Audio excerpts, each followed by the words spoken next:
The story of finding balance is a generational one. When my parents were 15 and 17, they got married, and by 20, my mom had 3 kids. Soon after I was born, she began binging and purging. She didn't realize it was an eating disorder. In fact, she told my dad. He asked her to stop, and she did. 7 years later, a cyst burst, and she couldn't keep food down. As she watched the number go down on the scale, she began again to engage in binging and purging and bulimia. I remember this rocking our home. I remember my mom weeping, begging my dad to unlock the refrigerator that she had taken to locking up so the food was there for us kids. I remember hearing her go into the bathroom after meals, hearing the faucets run and the toilet flushing, and I remember wondering why is my mom doing this to herself? A few years later, I would find out.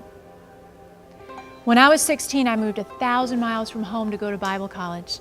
Faced with new pressures and lonely, having a hard time making friends, I began to fill my loneliness with food.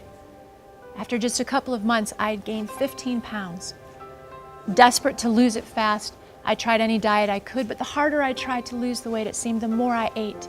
And I would find myself binging, and then starving to make up for the binge, and then overeating again until I was trying laxatives, and then one day I found myself on my knees in front of the toilet.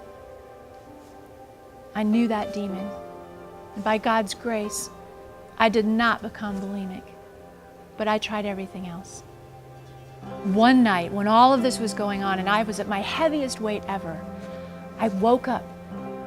I had a vision of myself standing on a stage in front of thousands of people, telling them that there was hope for freedom. It would take 10 more years before I found that freedom myself. But soon after I did, I launched Finding Balance. It was just a little website with 6 pages. Well, today, Finding Balance is the leading Christian resource for daily help with eating and body image issues. We have small group tools and hundreds of videos. We have an online support program and conferences and events. Since 2001, we've reached over 1 million people with hope for freedom from eating and body image issues. It was hope that my mom never did find.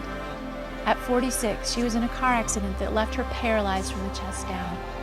4.5 years later, she died, not from her injuries, but from a bowel infection that I'm convinced was related to her years of laxative abuse. Today, I walk in freedom from eating issues, and I live intentionally to break that generational curse that extended back even before my own mother. I see a generation of women and girls who live freely when it comes to food in their bodies.